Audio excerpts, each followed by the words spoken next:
Olá, boa noite. Boa noite a todos. Como passaram a semana? Bom, nós já vamos iniciar a nossa conversa justificando para vocês o que é que nós estamos fazendo aqui, já que nós anunciamos a semana passada que nós iríamos mudar o formato do nosso trabalho às sextas e aos domingos, no formato de palestras virtuais, né? Lembrei de uma música que falava assim: nós fingimos que fomos e voltemos. Oh, nós aqui outra vez. Espero que vocês compreendam, né? Nós havíamos elaborado um projeto a qual outros trabalhadores também fariam o evangelho conosco, né? Dividindo essa tarefa conosco. Acontece que por questões técnicas e não questões, claro, que vocês conhecem a maioria dos trabalhadores da nossa casa, todos têm perfeitas condições de estarem aqui fazendo o evangelho como nós, dividindo conosco esse papel, né? Acontece que a limitação ficou mesmo nas condições técnicas.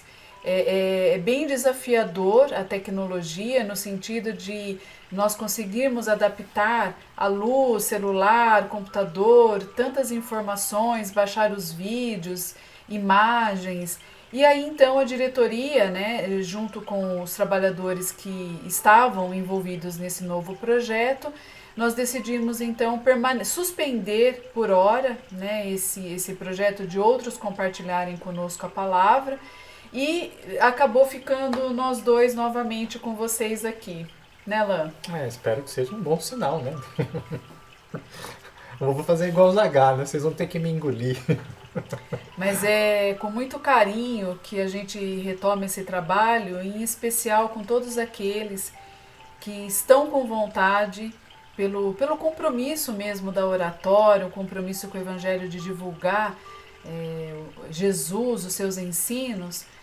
Então é com muita amorosidade que a gente acolhe a todos e principalmente esse nosso retorno. Sem dúvida. Sem prejuízo de amanhã ou depois eles também participarem, superadas as dificuldades técnicas, né? Sim, Mas vamos trabalhar? sim, Então vamos lá, estamos aqui, vamos com o objetivo desta reunião das sextas-feiras, mantermos-nos unidos em prece, em pensamento, criando essa psicosfera favorável ao nosso aprimoramento, né? Fazemos, como sempre, o convite para que os irmãos separem o recipiente com água, para que atenda às nossas necessidades físicas, emocionais, espirituais, que possa nossa água ser transformada em medicamento nos instantes em que estamos aqui estudando a passagem evangélica, né? Mas antes de mais nada, a gente se conecta à espiritualidade maior por meio da prece.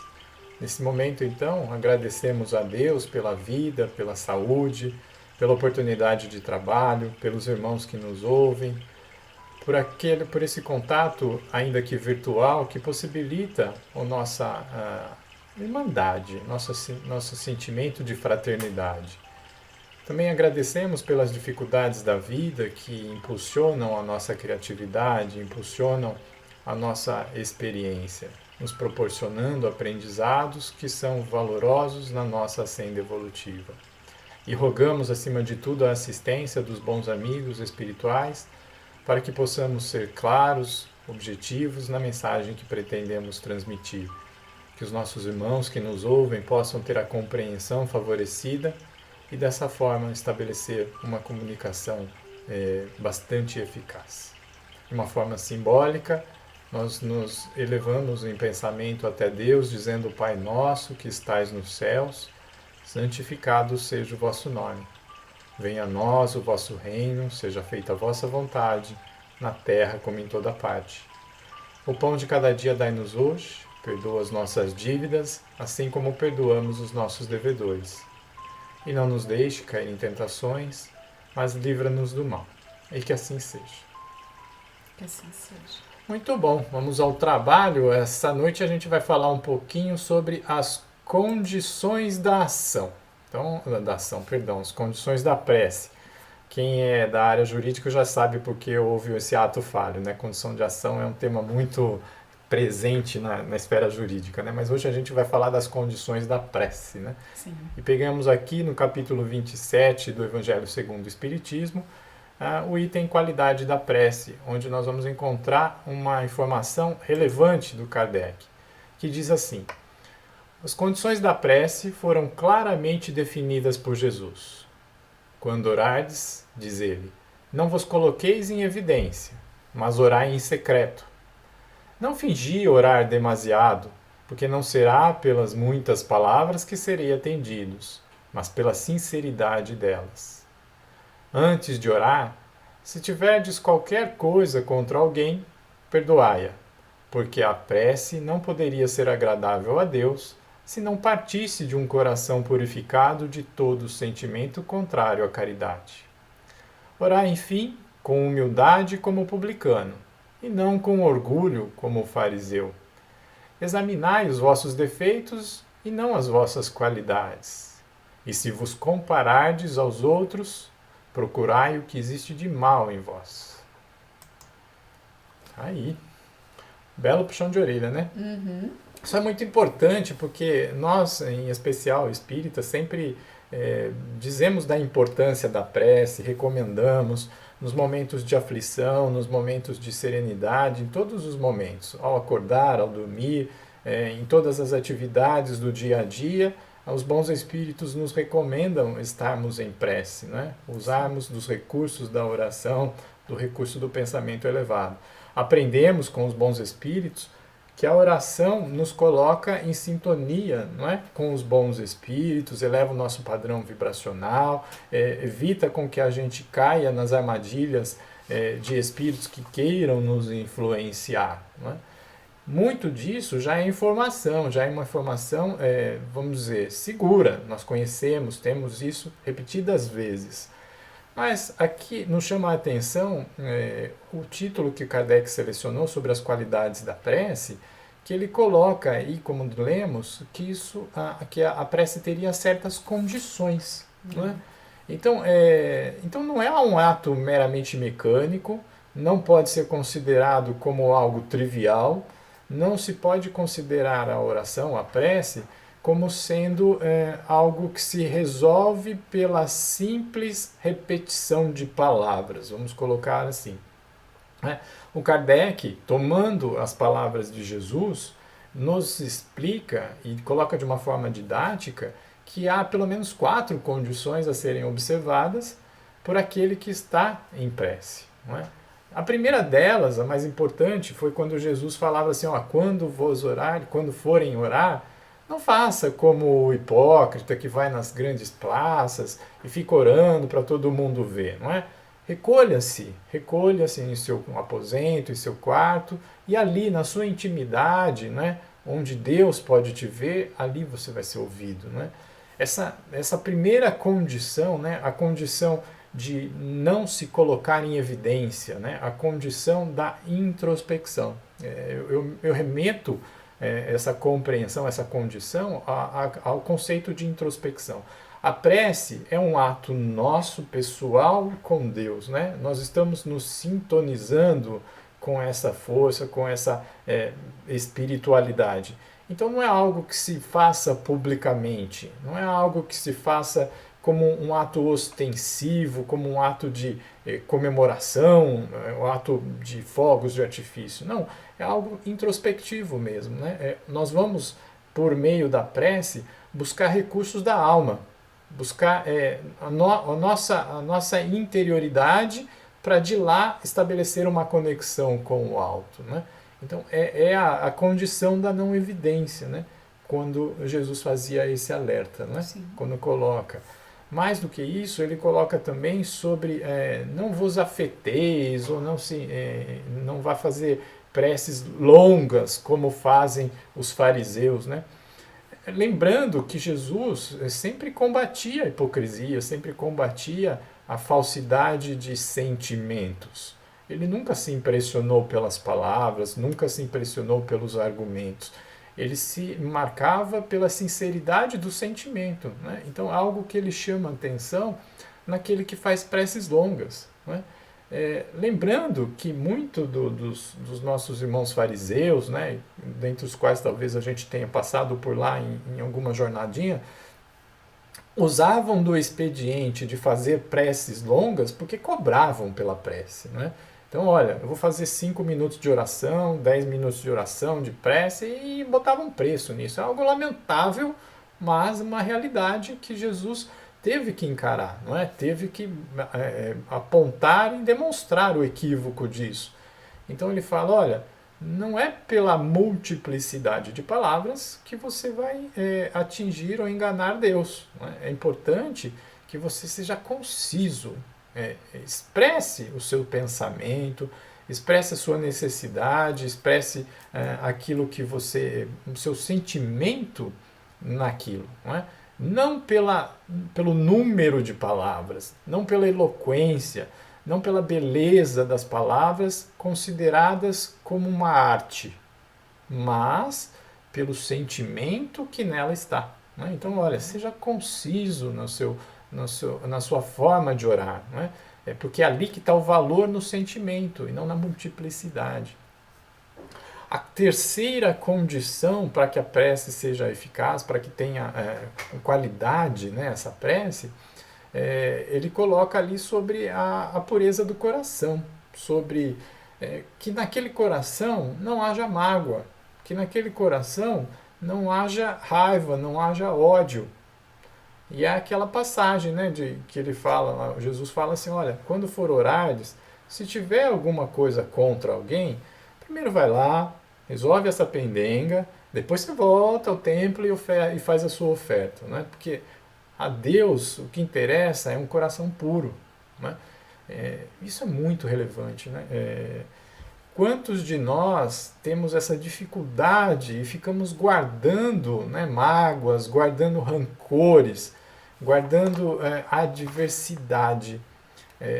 Não nos valemos da virtude do perdão, do dever de perdoar, do dever de ser tolerantes e indulgentes para com os nossos irmãos que estão em falta conosco, ou que muitas vezes nós entendemos que estão em falta, mas não necessariamente estão, né? Mas é a nossa compreensão que assim nos faz pensar.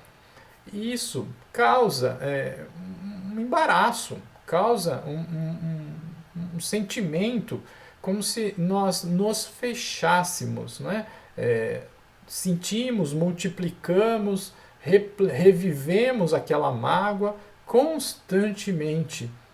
E isso nos impede de um acesso direto a Deus, de nos conectarmos com essa expressão superior, né? Porque a gente fica tão enclausurado, tão restrito no nosso mundinho, que a gente não consegue expandir, a gente não consegue fazer com que haja força suficiente para que o nosso pensamento ultrapasse, como brincavam alguns espíritos, o céu da boca, né? Então é importante que não haja mágoa no coração, que não haja raiva, pelo menos, não é? Então, antes de louvarmos, antes de pedirmos alguma coisa a Deus, é relevante a gente investigar as nossas emoções, investigar os nossos sentimentos. O que eu estou sentindo aqui no meu coração? Né? O que me impede de ser transparente? Deus sabe das nossas necessidades, como sabe dos nossos sentimentos. Né? Então, para que seja de qualidade a nossa prece, tem que vir de um coração puro. Né? Então, um alerta que Jesus nos fez. E também coloca a historinha da humildade. Sobre a história da humildade, é a mais bonitinha que Jesus conta, né? Quando ele vai falar da prece. Né? Ele conta que certa vez subiram ao templo para orar um fariseu, né? E um publicano. E quando o fariseu chega lá, ele se levanta no altar, estufa o peito, fala, ó Deus, obrigado porque eu tenho a compreensão da sua grandeza, sou justo, faço jejum 2 vezes por semana, ofereço as ofertas necessárias no templo, e não sou como esse publicano que está aqui ao meu lado, que rouba as pessoas, que é ignorante e tudo mais, e eu agradeço isso. Né? Ao passo que aquele publicano que lá estava, simplesmente não tinha sequer coragem de levar os olhos no templo, e para si mesmo batia no peito e dizia, perdão Deus, porque eu cometo muitas faltas. Tem misericórdia de mim, só. né? E Jesus fala, né? Esse saiu justificado, o publicano. Aquele que reconheceu a sua fraqueza, pede perdão, aquele mostra a humildade, né? Ao passo que o fariseu mostra a vaidade, o orgulho de uma posição superior. Como diria, ele não está com o coração puro, né? Ele não está em condições de ser ouvido, não consegue transmitir uma força de pensamento válida. Então, essa quarta condição é a humildade, né? Nós estamos falando de reconhecer as nossas mazelas, as nossas fraquezas, porque todos os temos, todos, não é? Não é demérito para ninguém dizer que tem uma tendência ao equívoco que precisa ser corrigida. É uma constatação, né? Cabe-nos a responsabilidade de observar, identificar, nos esforçarmos para melhorar, não é? Mas não fazer camuflagem disso, maquiagem dos defeitos, vestir roupinha de santo, para achar que vai ser meritório aos olhos de Deus essa enganação toda, né, gente? É relevante a gente ter isso em mente. De uma forma sintética, didática, talvez, repetitiva, Jesus nos ensina, Kardec destaca 4 condições para a prece. Que ela não seja de evidência, portanto, seja algo íntimo, que ela seja concisa, clara, transparente, sem longas palavras, que parta de coração puro e com humildade de intenções, né? de sentimentos. Condições essenciais para a prece, né? Interessante, né? É tão simples a gente compreender, né? Ainda mais de forma tão didática como você coloca, né, Lã? Como você coloca para gente a exposição do Evangelho, né? E essa forma didática trabalha a estrutura do nosso pensamento, né? Então, quer dizer, se a prece é a minha comunicação com Deus, eu preciso ter clareza de qual deve ser a minha postura perante aquilo que eu desejo comunicar ao Pai. Todos nós aqui somos filhos e podemos no exercício breve, lembrarmos de quando éramos crianças, adolescentes e como é que nós nos dirigíamos aos nossos pais para solicitar algo que era uma necessidade, uma vontade, um desejo nosso. Então a gente fica ali se perguntando, né, como é que eu vou falar? Adolescente, por exemplo, uma necessidade de ir numa festa, ou então de comprar um tênis, um celular novo, né, uma nova aquisição mais moderna, mais atual. A criança, por exemplo, ela nem tem muito crivo para pedir, ela já vai, muito filtro na verdade, ela sente a vontade de solicitar algo para os pais e já pede, sem pensar se o pai vai oferecer ou não. Ela é pura, ela se entrega ao seu desejo e cabe aos pais conseguir entender se esse pedido está desmedido ou se está dentro das condições que pode oferecer aquilo que é solicitado, assim como para com o adolescente.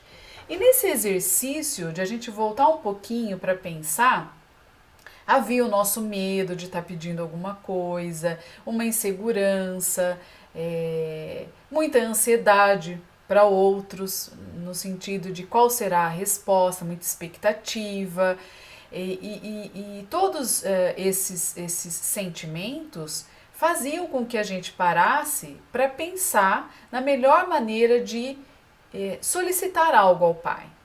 Diante daquilo que o Alan colocou para a gente, que está bem exposto no Evangelho, eu fico perguntando, onde é que nós nos perdemos enquanto adultos?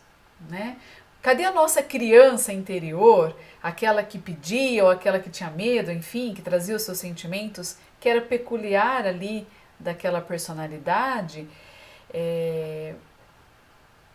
O que nós temos pedido ao Pai?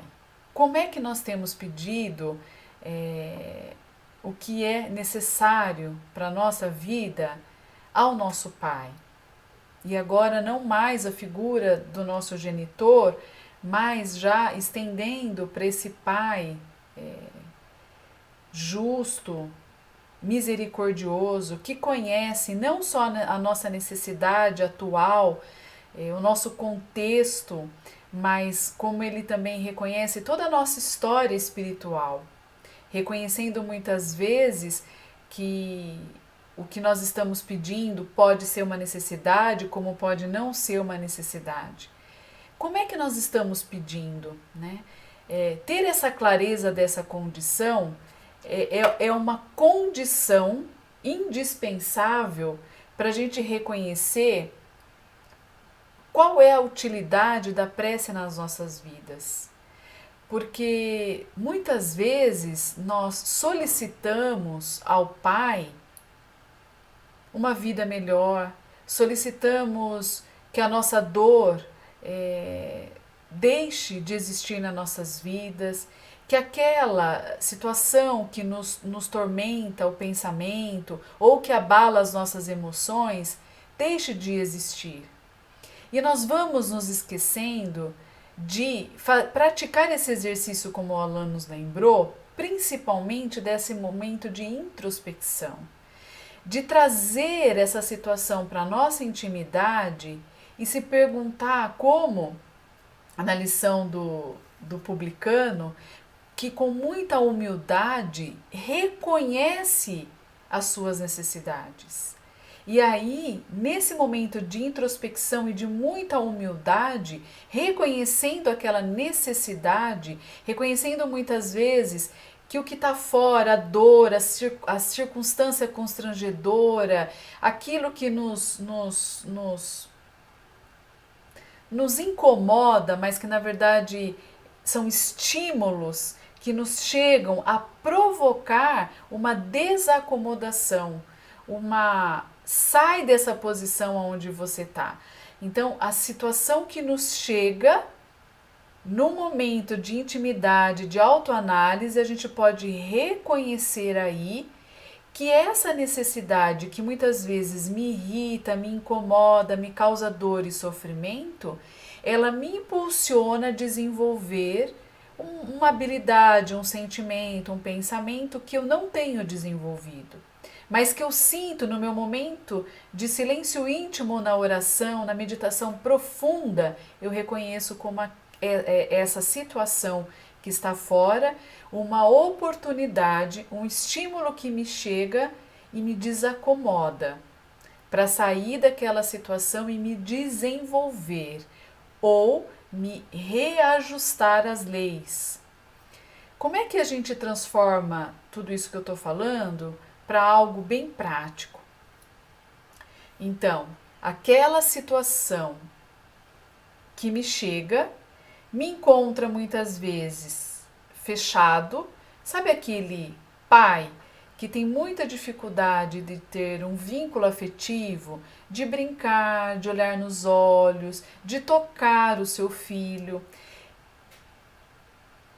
De repente, Deus, por uma necessidade desse pai desenvolver a afetividade dentro desse planejamento reencarnatório e talvez até mesmo de perdoar, né, fazer as pazes com aquele filho que numa outra oportunidade reencarnatória, numa outra roupagem, foi aquele que o violentou, o transgrediu alguma lei, enfim, o machucou, né, nos seus sentimentos. Então, numa nova oportunidade reencarnatória, esse filho, então, insiste nesse afeto desse pai. Mas ele não insiste dessa forma como vocês devem estar imaginando. Ele vai lá, pede colinho, ele vai lá, pede um abraço, chama o pai para brincar. Não. Esse filho vem com uma dificuldade motora, talvez uma deficiência física tamanha, fazendo com que esse pai, que é muito duro, muito fechado, esse filho muito comprometido também com os erros do passado, provoca nesse pai então que vem, traz para mim me carrega no colo, me leva para o médico, me aceita do jeito que eu sou. Então, esse filho difícil estimula esse pai a brincar, a perdoar, a olhar nos olhos, a aceitar. Ou seja, é uma oportunidade que, aos olhos do aqui e agora, pode ser uma imensa dificuldade, porque o pai idealizou que o filho ia jogar futebol com ele, que o filho ia ser um companheiro, ia seguir de repente toda a sua carreira profissional, dando sequência à empresa da família, e o filho não vem desta forma. Mas eu fico pensando aqui, se esse pai fosse sincero, humilde nas suas orações e pedisse realmente força que o impulsionasse ao crescimento, entendimento das situações, a sua consciência iria dizer para ele: prossiga, filho, insista, ame, auxilie, estende a mão para esse próximo. Mas nós permitimos o mínimo esforço. Nenhum de nós quer esforço. Então a gente fica nas orações que são da boca para fora, orações decoradas, orações longas, súplicas, na verdade, que não atingem a nossa intimidade. Elas só maqueiam as nossas necessidades. E nessa maquiagem, a nossa mente nos ilude e a gente até acredita que a gente está pedindo. E quantas vezes, além de fazermos essas preces maquiagem, solicitamos para o outro fazer prece para nós. Pagamos para o outro e esperamos que a prece do outro, as bênçãos do outro, a compreensão do outro vá nos melhorar. E a gente não compreende a condição da prece, que nos liga ao Pai, que nos conecta à nossa necessidade íntima, que faz com que o nosso pensamento, ancorado no bem, no bom, já à luz do Evangelho de Jesus, traz a consciência, mesmo que a gente não se lembre da nossa experiência pretérita, mas a nossa consciência nos impulsiona ao caminho de novas construções. Mas muitos de nós ainda preferem a superficialidade, a desacomodação, as preces decoradas. Eu não sei se eu me estendi demais, Alain, e me fiz compreensiva. Como é que você compreendeu e você aí, já que nós estamos indo para as nossas considerações finais, né? Não, eu coloco que assim, as nossas experiências dizem muito respeito das nossas necessidades, né? Então eu acho que você, quando traz um exemplo, você vai tocar muitos irmãos, né? Que não vivem certamente as mesmas situações, exatamente como você colocou, embora talvez você vá atingir exatamente alguém que precise nos termos que você colocou. Mas todos vamos compreender, né? As nossas necessidades dizem muito com aquilo que a gente vive, né? A gente vem com a oportunidade para desenvolver naquilo que a gente está carente, né? Então o seu exemplo é sim muito coerente com esse pensamento, né? Agora, como diante dessas dificuldades, esses desafios, podemos ser favorecidos quando observamos, né, o recurso da prece? Eu acho válido, sim, acho muito válido. E já que eu lembrei de música no começo, eu lembro de música no final, né? Quando fala de ser conciso, a prece, poucas palavras, eu lembrei do Legião Urbana, quando ele tem um verso que ele fala assim: fala demais por não ter nada a dizer, né? Então acaba expressando a arte um pouquinho também da condição da prece. São as maquiagens, né? As maquiagens. Então, que nós possamos sentir na prece um canal direto com a nossa consciência e um canal direto para com o Pai. É claro que em muitas situações, a nossa prece, embora seja direcionada ao Pai, ela não chegue diretamente ao Pai, mas sim porque o Pai tem muitos trabalhadores que ficam à disposição, principalmente aquele espírito protetor que ele coloca em nossas vidas desde o momento em que estamos no nosso planejamento reencarnatório, desde o momento em que reencarnamos. Deus designa irmãos mais velhos e mais experientes que nós que vão nos auxiliar na nossa jornada reencarnatória. E a prece é essa conexão direta.